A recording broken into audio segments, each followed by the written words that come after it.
Thank you for joining us for today's session on the Environment Protection Air Quality Policy 2016, which came into operation on the 23rd of July 2016. My name is Maria Zotti. I'm the Principal Policy Officer here at the EPA, and today I'll be joined by Kelvin Steer, who's the Manager of the Air and Noise Branch, and Pushan Shah, who's the Senior Scientist here at the EPA. The EPA's vision is for a better environment for the well-being and prosperity of our community, and good quality air is one of the EPA's environmental goals. The EPA monitors and regulates South Australian air quality, and we have a strong focus on the control of emissions that contribute to pollution, and we monitor air quality in numerous locations. Air quality is important because it affects human health and the environment. There's increasing evidence that even relatively low levels of air pollution can have adverse effects on our health, as can both short-term and long-term exposure to air pollution. Health impacts can include premature death or aggravation of cardiovascular and respiratory diseases, damage to lung tissue, cancer, and changes in function of the nervous system, to name a few. So consequently, any improvement in air quality will result in improved health outcomes. Now today I'll provide a little bit of a background on what we're going to cover. I'll look at the objectives of the air quality policy, and we'll go through some of the key features for your information. But before I do, I just wanted to talk briefly about air pollution and emission sources. There's many different sources of emissions and influences on air quality, and while some are widespread across many environments, like emissions from domestic sources and transport, for example, others are unique to particular cities or regions. So, as an example, in Port Pirie and Whyalla, pollution from industry impacts air quality. In Mount Gambier and the Adelaide Hills, in winter months, domestic solid fuel heaters or wood heaters are a major source of emissions. In rural areas, air quality might be impacted by emissions from mining operations, burn-offs for agricultural or forestry operations, burn-offs to reduce bushfire risk, prescribed burns, or even bushfires. It's important to note that South Australia's air quality is good by world standards. However, maintaining and improving our air quality is very important, since even at current levels of air pollution, there are significant health impacts and health costs. So with the Environment Protection air quality laws, there was a need to review and update them because, as you may know, the regulatory framework used to manage air quality is dated, over parts of 20 years old, and the laws weren't adequately reflecting new research on the impacts of air pollution from human activities, or reflecting the contemporary approach and contemporary technologies in relation to management and regulation. So that's been part of why we're doing this. The Environment Protection Air Quality Policy is also the result of an extensive review of legislation and policies used in the regulation and management of South Australia's air quality. So we've looked at what's happening nationally and internationally and fed that information back into the development of this policy. Now, just on that, I thought I'd give you a bit of background to the regulatory framework.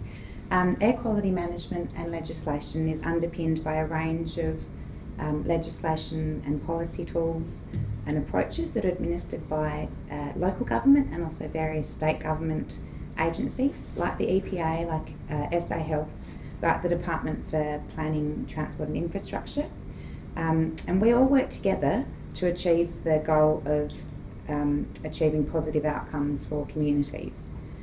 The Environment Protection Act is the legislative foundation for regulating air quality in South Australia, and it creates a general environmental duty to take all reasonable and practical steps to prevent or minimise environmental harm.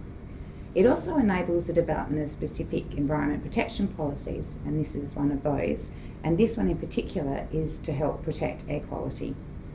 So there was a number of existing policies that impacted on air quality management and regulation. One was the Air Quality Policy from 1994, the Burning Policy, the Motor Vehicle Fuel Policy, and the Solid Fuel Heater Policies.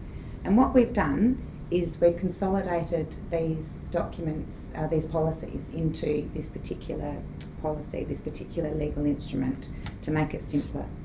There was also 3 guidelines to do with ground level concentrations odour assessment and separation distances. So again, we've consolidated these guidelines into the air quality policy, and we'll talk about that shortly. Just for your information, there are national reporting standards, the National Environment Protection Measures, and there are standards for ambient air quality, air toxics, and the National Pollution Inventory. And also the South Australian Government has committed to the National Clean Air Agreement, and there's a number of issues that we have agreed to.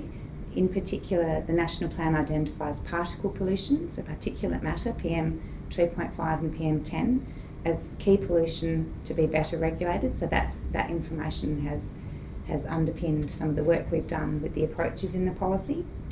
And we're also in the process of developing the air quality framework for South Australia. So I mention all of these different policies and guidelines and national reporting standards because the air quality policy that we'll be speaking about today aligns with all of these and incorporates parts of the existing policies and guidelines. Now, having said that, the objective of the Environment Protection Air Quality Policy is to improve the health and safety of the South Australian community. Another objective is to simplify air quality regulation through consolidating policies and guidance documents to make it simple, so there's one instrument where you can find information and requirements and management tools in relation to air quality. Doing this will provide greater certainty to industry and the community on air quality criteria and management. Some of the other key features is that we're enabling burning in the open to be better managed at a local level, and what we're doing here is targeting the impacts of smoke on human health in built-up areas, and we'll talk about that shortly. Another key feature is requirement for solid fuel heaters. All solid fuel heaters that are now sold in South Australia must be compliant with the Australian standards in relation to efficiency and emissions. We have requirements in relation to wood moisture content to make sure that any wood that's sold is fit for purpose. And we also have an excessive smoke test to help compliance officers when there's an issue with excessive smoke. The policy also enables a whole of airshed approach to managing specific areas of concern, and that's something that Kelvin will talk about shortly. And it enables a risk-based approach to the regulation and management of the impacts of air activities on air quality.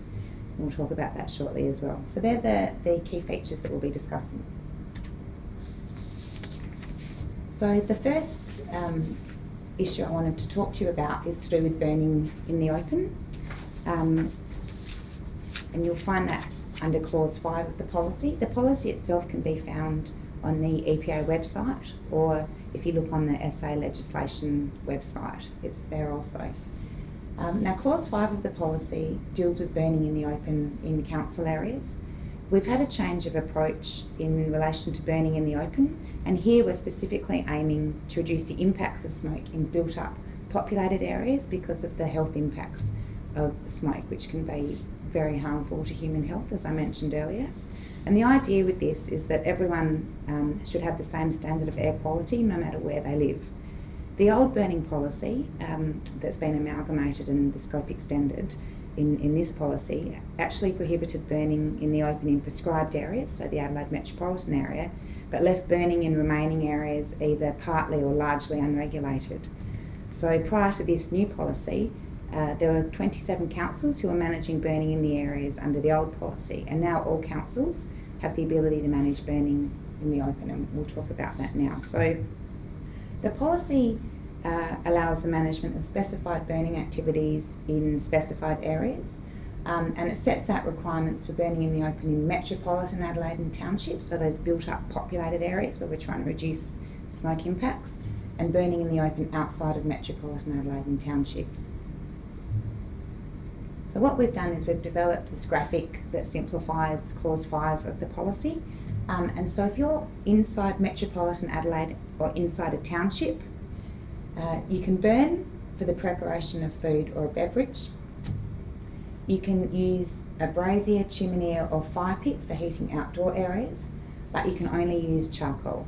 So that's actually been a requirement under the old burning policy. It's been the law in South Australia for over 20 years. and we've now extended that to the whole of South Australia because we're trying to minimise the smoke impacts of fires. You can also burn for the disposal of agriculture and forestry waste. Now, if you're in metropolitan Adelaide or a township, you'll need to have an individual permit to be able to burn, or the council may give a general notice that allows specified burning in specified areas. You can also burn off for bushfire hazard reduction. It's very important to allow people the ability to burn off for bushfire hazard reduction to reduce the risk. In metropolitan Adelaide, for example, there are fringe council areas that either have large properties that are heavily vegetated or areas where the terrain is hard to get to, so other waste management options aren't available. So those landholders need to be able to burn to reduce bushfire risk, and that's definitely the case in those fringe council areas in the Adelaide Hills, which I'll talk about shortly. So you'll need an individual permit to do that, and most councils already require permitting, so nothing will change there. But in council areas such as the Adelaide Hills and in townships out of metropolitan Adelaide, there may be a change there, and I'll talk about that shortly. So you need a permit, or the council can give a general notice to a particular area that gives you the permission to burn. And again, it's just providing councils with the ability to manage burning in their area, to tailor burning to the needs of their community and to reduce that risk from smoke. Another time when you can burn is when you obtain written consent from a council, or again a general notice is given to a larger area by the EPA or council. So an example there would be where I live in the Adelaide Hills.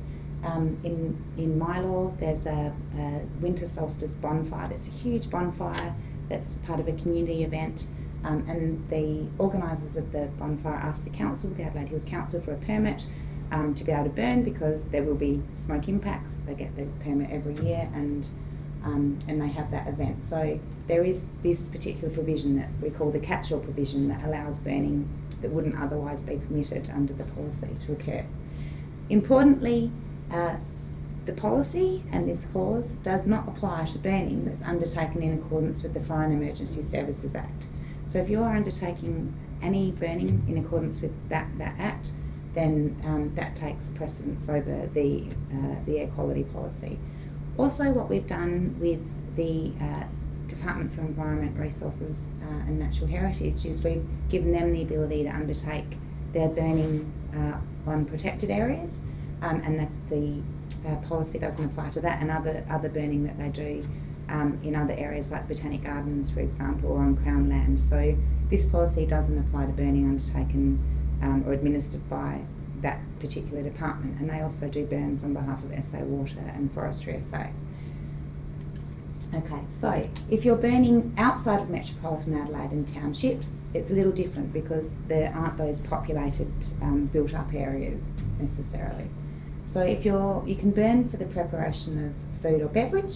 You can burn if you're using a brazier, chimney or a fire pit for heating an outdoor area, and here you can use dry timber, other plant matter or charcoal. You can burn for recreational purposes, so for campfires, scouting and outdoor activities, that's permitted. You can also burn for the disposal of agricultural and forestry waste, and you don't need a permit here, but burning must be in accordance with the CFS Code of Practice for broadacre burning.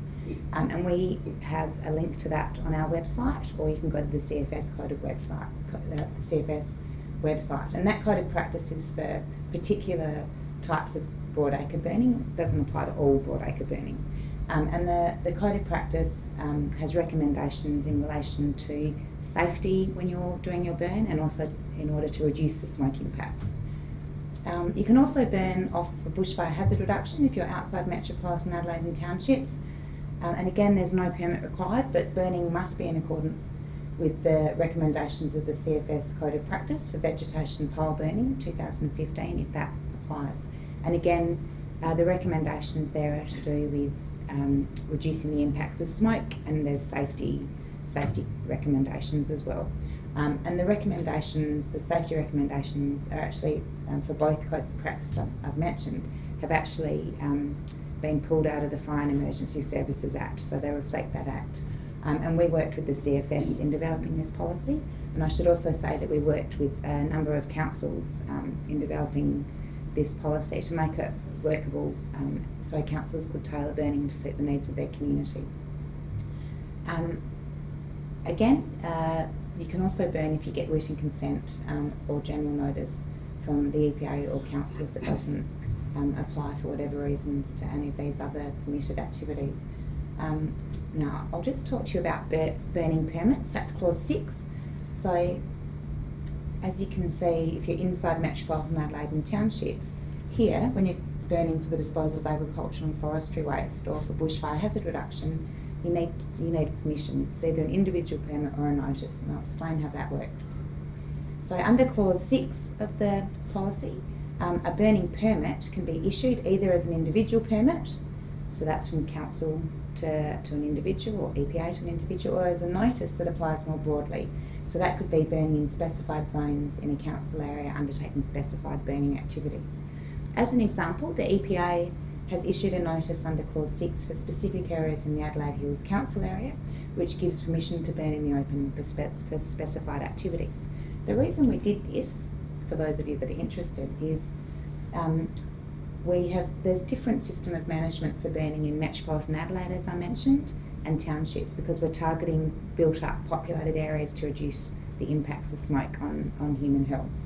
The Adelaide Hills Council, which is that area there, part of the council area is in Metropolitan Adelaide and part of the council area is out of Metropolitan Adelaide. So to make it fair, and because there's large land holdings, there's land management activities in relation to agriculture and forestry, there's also high vegetation, so high fire danger risk. We thought it was appropriate to allow management requirements similar to those in non-Metropolitan Adelaide. So we issued a notice allowing people in the Adelaide Hills Council area permission to burn for bushfire reduction or agricultural purposes without having to obtain an individual permit. However, if you're in a township in the Adelaide Hills Council area, you do need to have that permission to burn. So the inside Metropolitan Adelaide town and townships requirements apply. If you need more information on that, the Adelaide Hills Council website has wonderful information and an FAQ sheet, as does the EPA website. And always feel free to ring the EPA to obtain further information. I'll now hand over to Kelvin. Thank you.